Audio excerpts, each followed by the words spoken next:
So this Piers Morgan versus rapper Lowkey. This is Welcome back to Piers Morgan Uncensored, live from New York City. Well, British Iraqi rapper and pro-Palestine activist Kareem Dennis, better known as Lowkey, has been a powerful and influential pro-Palestinian voice before and during this conflict.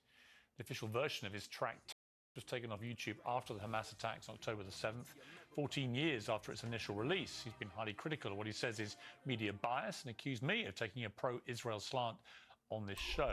So this video was made 14 years ago or something. Now by Lowkey, who's at our London studio. Lowkey, thank you very, very much indeed for joining me. I appreciate it. Thank you for having me, Piers. I mean, on the issue of whether I'm pro-Israel, I don't have a horse in this race or this war. I try and be balanced. I try and have all kinds of views. I think we've had more pro-Palestinian people on this show in the last 2 weeks than any other news show in the world. And they've been getting huge audiences. So I would take issue with that charge that somehow I'm slanted one way or another. I think this whole thing this definitely also slanted to the Israel side. Complete tragedy. I know that you've been committed to the plight of the Palestinians for a long time, going back at least 15 years from what I can see in terms of you traveling to Gaza. Yeah, they're just depending on it. It's not an argument. What was your reaction when you first heard about these attacks on October the 7th? Well, let's be clear.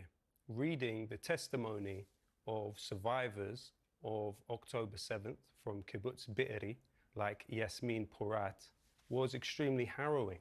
What she alleges is not only that her husband was killed in the initial takeover, but also she then says that the Israeli military tanks fired on the room where the hostages were, 12 Israeli civilian captives. We have also seen fantastic work in the Haaretz newspaper by Amos Harel, where he speaks at length about Brigadier General Rosenfeld, who was in charge of the Haaretz crossing.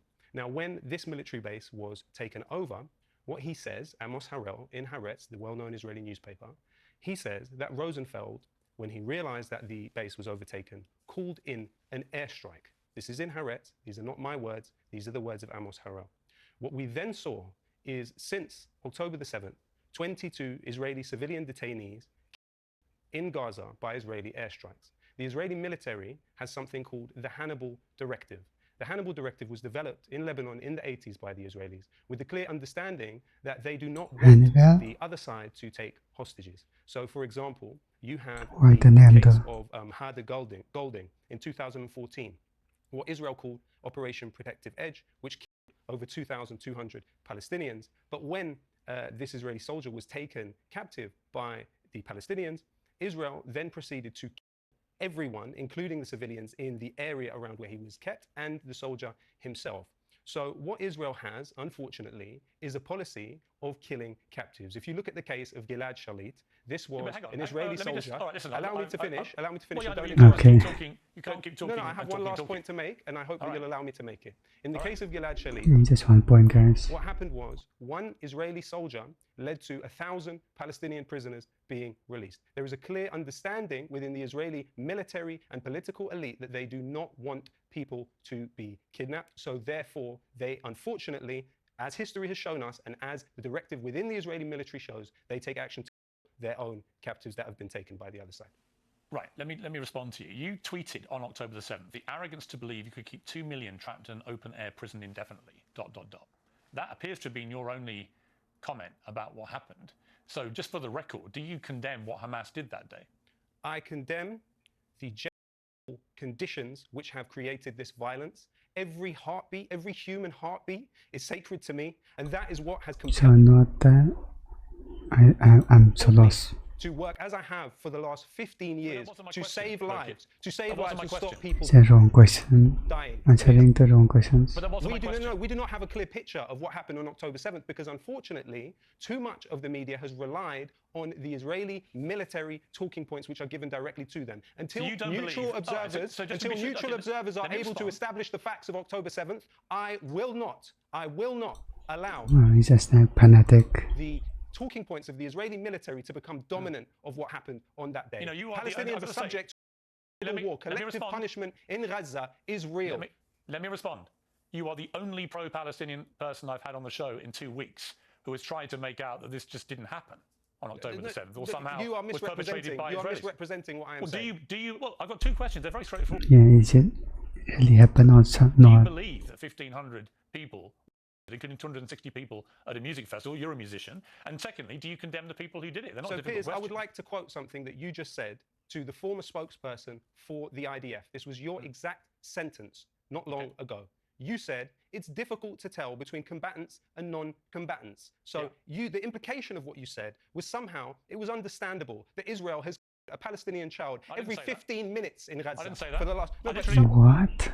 What is this? somehow they couldn't tell that those children were not Analysis. combatants, according to you. No, I didn't it's say understandable. that. I didn't say that, and I have Yes, said misrepresenting right now. it is absolutely appalling. The who are dying in Gaza. It's appalling, and it will get worse. I make no bones about that at all. And I have to say, but you have to start. You have to start surely from a humanity point of view.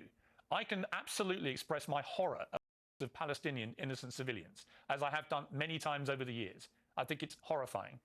And I think this is why I have a serious problem with the proposed ground invasion, because I think it will create unbelievably large numbers of civilian casualties, and I'm not sure that the strategy will work. But I'm just curious why you, who is, I know you care about people, I know you care passionately about the Palestinian civilians, but you're the only pro-Palestine voice I've had who's even tried to suggest that what Hamas did on October the 7th was not as bad as we think. So is that what you think? What do we think? But what do we think, Piers? The information is not clear.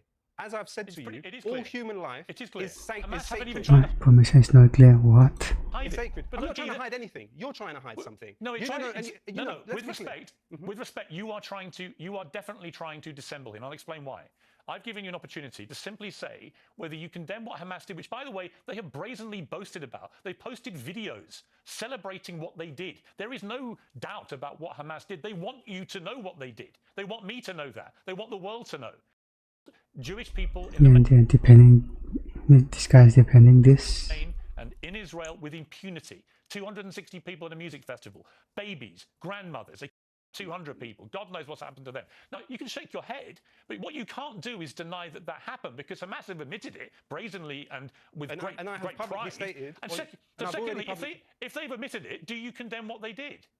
I absolutely mourn the loss of all human life in this conflict, and I have struggled for 15 years of my life in a way that appears, to be honest, you haven't, okay? And I take you as an empathetic person with a high level of emotional intelligence. Comes a bit demanding. Okay, I have struggled for 15 years of my life to stop for a ceasefire now, to stop deaths. But I have to say, Piers, that actually this line of questioning, unfortunately, on a personal level, is somewhat hypocritical, and I'll explain why.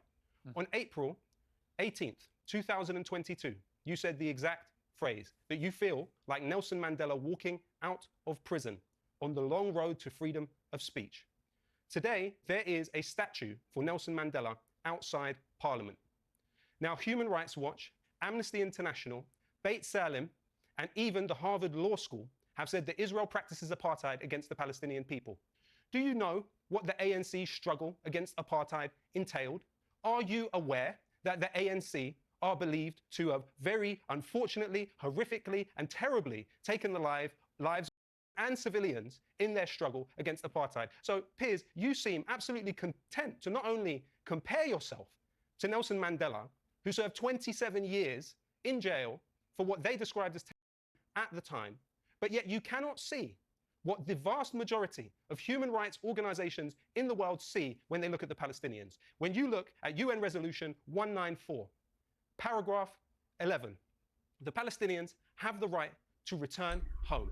So what's the actual point of this on this? Almost a million of them were solution already placed in 1948 with the foundation of the State of Israel. And what we are now on the brink of is Palestinians, millions of them, being driven into the desert with help of the US Delta Force, with help of the British. This is a manufactured, an Israeli-manufactured humanitarian catastrophe in Gaza. There is a 23% infant mortality rate in Gaza. Let me say something. I completely agree with you about the plight of the Palestinian people. I've tweeted about this for the last 2 weeks. No, to be fair, you haven't, Piers, and this is not journalism. Shireen Abu Akleh was journalism. Yasser Murtaja was journalism. Mu'taz Aziza, that's journalism. Palestinians are reaching out from the cage that Israel has put them in, and they are trying to speak to the world. And they are being met. They are being met with cold indifference. And I would say to you, Piers, I would say to you that gentleman that you've just had on the show, Mark Regev, he belongs in The Hague. David Petraeus, you know, Piers, you made your reputation as opposing the invasion of Iraq. Well, I would ask you, journalist to journalist, how could you justify the interview you just gave to the head of US forces in that illegal occupation of Iraq that David Petraeus led? He was then the head of the CIA. Both of the individuals that you have just had on this show deserve to be in the Hague, tried for war crimes. I am not anything like them. I have not hurt a fly. Those two men have. Why are they given the respectability that you gave them? Really, he didn't hurt a fly. There's the most dangerous man out there then. With your interview, and why am I interrogated as if I am somehow someone that could hurt a human being? Well, certainly in Mark Regev's case, I pushed him hard on all the positions. Because he has influenced me. What? Wasn't hard. Adopting. That wasn't hard. Let me explain, because I did a tweet today, and I meant every word of this. I said, I have great respect for anybody who, in the immediate aftermath of this appalling terror attack, said it was outrageous and appalling. There are 1,500 Palestinians still under the rubble in Gaza. Exactly. You've had your say. They're still under the rubble, Piers. They're still under the rubble. You're not bringing them up. I said those whose instinctive reaction was not to feel that, and I think you're one of them, because your reaction was to say the arrogance to think you could keep 2 million people trapped in an open-air prison indefinitely, as if somehow that justified what happened that day. Piers, you know exactly what you're doing. And you should be able. The point when that tweet was sent, you had not seen anything had happened. You've had your criticism of me, and that's fine. You're perfectly entitled to it. Like I said to you, or you said about me, I believe in free speech. You're entitled to your opinion of me, of David Petraeus, of Mark Regev. But I'm also entitled to judge you as somebody who did not find it in themselves to express anything involving any outrage or any... I've just expressed it. And Piers, this is not journalism. The idea of us comparing our moral compasses, and somehow I have a deficient moral compass. Somehow I am a moral monster. You know what's true? You know what's true is I am not... The people that have shown a cold indifference to the ethnically cleansed Palestinians, dispossessed, 1 in 3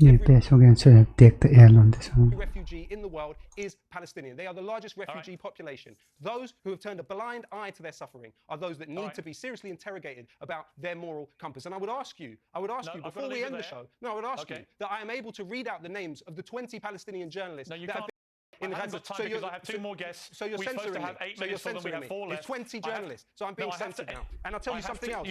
Not the names again. This badge, zoom in on this badge. This badge was given to me by an employee of this building who said they were told they could not wear this badge because it was the Palestinian flag. You talk about uncensored. This is... What? This badge. I'm actually confused. From an employee in this building. I have told nobody they can or can't wear a badge. So that's a ridiculous thing to say. I'm in New York. But good to see you, Lowkey. I appreciate you coming on the program. Well, okay, so we're ending there.